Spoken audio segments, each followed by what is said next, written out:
Hey guys, this is Big Nick here, and I am here to give you my Fastlane 2018 review. I am doing this the Monday, the right after, well, not right after, the next morning, afternoon, whatever time it is. So yes, Fastlane was last night, and my overall thoughts first. Me personally, I thought it was a pretty good show. I mean, there weren't a lot of expectations for this show. I thought it was better than what it was going to be, and it probably right now could go down as one of the better pay-per-views of the year. Don't kill me over that. So, we're just going to get right into it. First off, the pre-show, and that was a six-man tag, SmackDown tradition. On the pre-show, and that is Breezango and Ty Dillinger versus Gable and Benjamin and Mojo Rawley. The match was bad. It was just a pre-show match. The faces got the win, Breezango and Dillinger. It was Dillinger getting the pin on Mojo Rawley. So, hey, Dillinger won on the pay-per-view, and so did Breezango. Yay! Next up, we go right to the main card, and that is, first off, it is Shinsuke Nakamura going up against Rusev Day. And my overall thoughts on the match, I thought it was a very fun, watchable match. Nakamura and Rusev both show why they are two great wrestlers. We had one moment in the match when Rusev hit his Machka kick on Nakamura, and Nakamura got spiked on the mat, and oh my god, did it look painful. Crowd was really into it. They're going back and forth with Nakamura, Rusev Day, back and forth, back and forth. Surprisingly, no involvement from Aiden English. I am surprised about that. I thought he would try to get involved to help Rusev out, but I guess not. But yeah, Nakamura did get the win with the Kinshasa first to the back of the head, and then again afterward, then again. Nakamura went for, I believe, like 3-4 times in a match, and Rusev stopped him each time. The first time is he just dropped him, and the second time was the Machka kick when Nakamura flipped. Probably go down as one of the better spots of the freaking year. So yeah, Nakamura got the win. Congratulations, he continues his road to WrestleMania. As I said, in a very, very watchable, very fun match. And now we go to the first title match, and that is Bobby Roode, the glorious one, putting his title on the line against the Viper, Randy Orton. And now this match has people split, and I'm one of the people who actually kind of liked it. This match did go on a little bit longer than I thought. It was still a good match, in my opinion. Randy Orton, as we all know, he can be lazy in the ring at times, but at least you could see he tried in this match. So it was still a very good match. We had them both doing. It pretty much almost looked like a Randy Orton versus Randy Orton match in a way, because Bobby Roode looks so similar to Randy Orton and Triple H.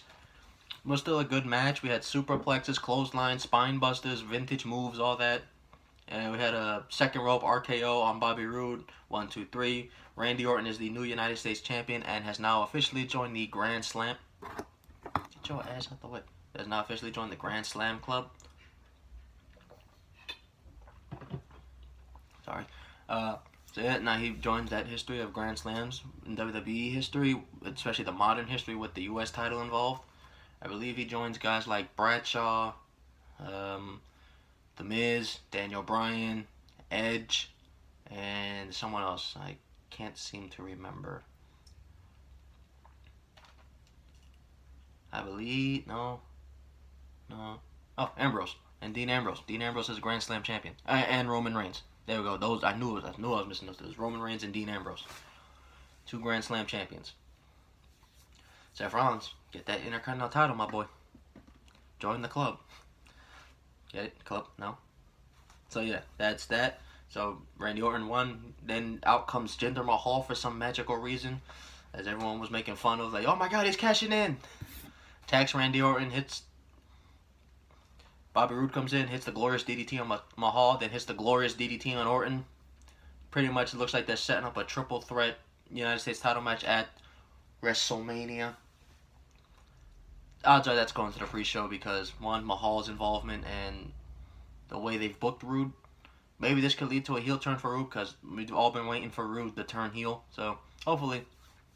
But yeah, I still pretty thought it was a good match, and congratulations, Randy Orton becoming a Grand Slam champion. Hey, he did one thing Cena has done. Cena ain't a Grand Slam champ. Because Cena hasn't won the Intercontinental title. Doesn't look like he might ever. Next up we have is a tag team match, and that is Naomi and Becky Lynch versus Carmella and Natalya. This match was bad. okay. Okay, there we go. There's the word. It was an match. Carmella and Natalya got the win. It's just a traditional filler tag match. Becky comes in, does some work, then Naomi takes the brunt of the attack from Carmella and Natalya for about 5-6 minutes. Becky comes in, shenanigans ensue. Carmella actually pins Becky. Surprised me. So Carmella and Becky got the win. Not Becky, Carmella and Natalya. Yeah. Next up, then we have is the New Day versus the Usos for the SmackDown Tag Team titles, renewing their rivalry from last year, which was the rivalry of probably the year for WWE. And lo and behold, it was another fun match for the, what was it, about 7-8 minutes it was on before it got interrupted. Hit that in a minute. It was fun. It was fun because the teams like the announcers were saying, the teams had know each other so well that they decided to steal each other's moves. The Usos were doing the New Day clap, doing the New Day moves, hit him with the Midnight Hour, the New Day, the boom drop. I believe one of the Usos went for the Trouble in Paradise, if I can remember.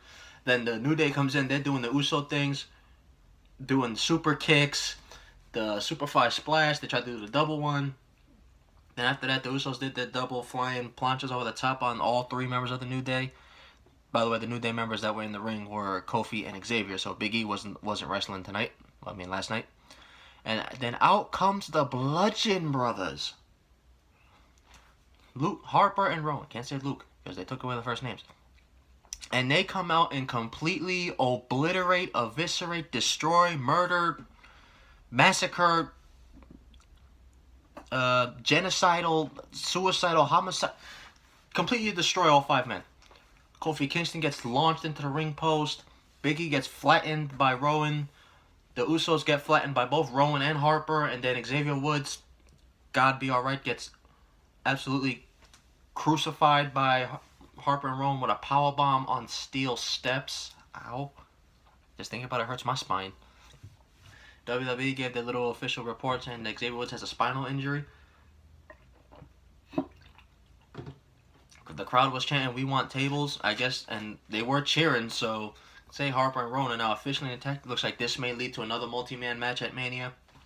This is probably the ladder match at WrestleMania. Harper, Rowan, New Day, Usos, probably in the ladder match for the titles. Maybe another team can get involved, like a Breezango or a Gable and Benjamin. Hope, maybe. Because that'll be interesting. Because Benjamin, he has histories in ladder matches. We know the Usos' history in ladder matches. Same with the New Day. Harper has history in ladder matches. So, let's see. Hopefully that goes there for SmackDown Tech. So, pretty much Fastlane has set up a lot of things for Mania. Which I'd say more than the Elimination Chamber did. Because out of the Elimination Chamber, really all we got confirmed for WrestleMania out of the Chamber pay-per-view was Reigns v. Lesnar. Because we still don't know we still had the uncertainty of the women's title at that time. And we still had the uncertainty of the tag titles and all that stuff. Okay, getting off track. But yeah. Okay, next up. We have is the women's title match, and that is Ruby Riott versus Charlotte. Ruby, the match was okay. Ruby really gave a good effort in it. I can commend Ruby on that. She really did give a good effort. But, of course, she wasn't winning. Charlotte retains the women's title. Figure 8, I mean. She does a moonsault off the barricade on her. At least they gave a good effort. Then out after the win, Charlotte celebrating. Out comes Asuka. She comes out, and then she does a little dance, and the crowd is losing their damn mind as Charlotte and Asuka now staring face-to-face in the ring, and then Asuka hesitantly, but then says, screw it, and points at the WrestleMania sign, confirming that at WrestleMania, Asuka will face Charlotte for the SmackDown Live Women's Championship. Now, if you want to build WrestleMania for a women's match for Mania, especially after the ones we've had the past few years with, you had Sasha, Becky, and Charlotte kill it at their first Mania at WrestleMania 32, and then last year had a subpar SmackDown women's match and a good Raw women's match. You want another one to top the triple threat they had? It's right here, Sasha and Asuka, and that's Charlotte and Asuka. So it looks like Alexa may be facing Nia Jax at Mania.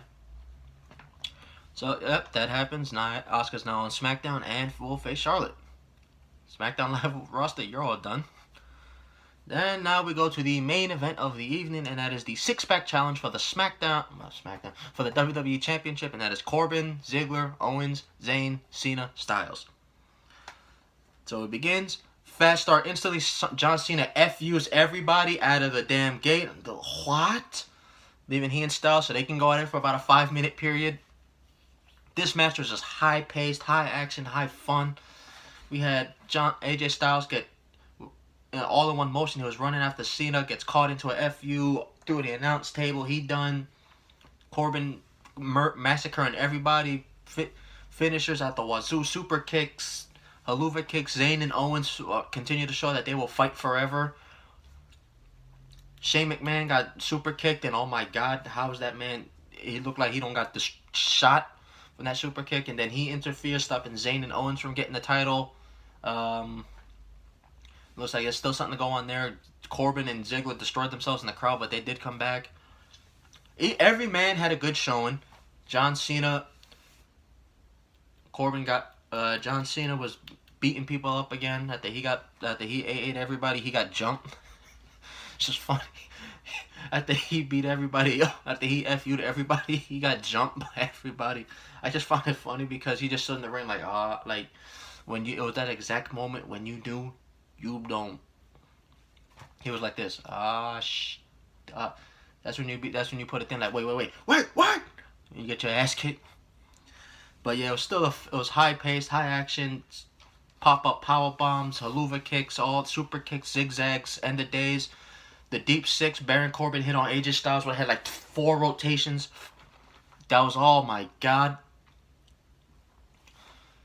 Just everything was fun. I loved the match. It was a great main event.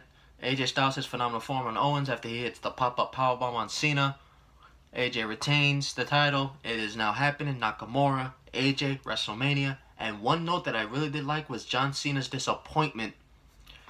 Was John Cena's pure disappointment at not being able to have a WrestleMania match. He's sitting in the corner like this. When you don't want no one to talk to you. When you're just lying there, arm on the rope, cameraman zooms in and the best part was he pushes the cameraman like, get the out my face.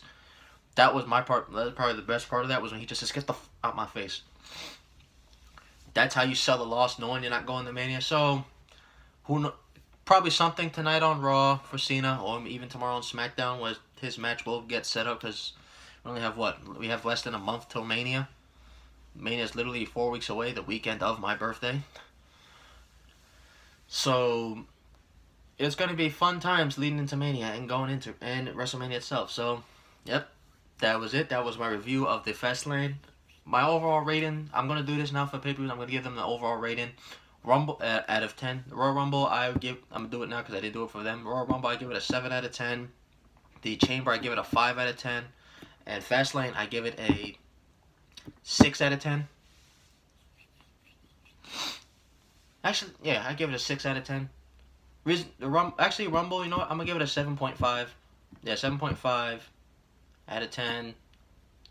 5 out of 10 for the Chamber, and a 6 out of 10 for Fastlane, because Fastlane, in my opinion, it was just better than the Chamber and did more for Mania storylines. Because if you look at everything that came out of the Chamber, we now have, looks like it's going to be a triple threat for the U.S. title, a multi-man match for the tag titles, Asuka v. Charlotte, AJ v. Nakamura. And Cena's fate is still up in the air. It did a lot more for Mania than Chamber did. Chamber, all we got was confirmed as Reigns v. Lesnar. That's it. Bar, we don't know what they're doing. Alexa, now it looks like it's going to be her and Nia because Asuka hadn't confirmed yet. And the Intercontinental Championship, it wasn't made until 2 weeks after the Chamber. So yeah, that's why I give it that higher rating. But yeah, so thank you guys for watching. I will see you guys again for my NXT TakeOver New Orleans predictions and my WrestleMania 34 predictions, and maybe something in between. I don't know yet. But yeah. Thank you guys for watching. I really appreciate it, and I appreciate it more when you like, comment, and subscribe. So, thanks. Bye.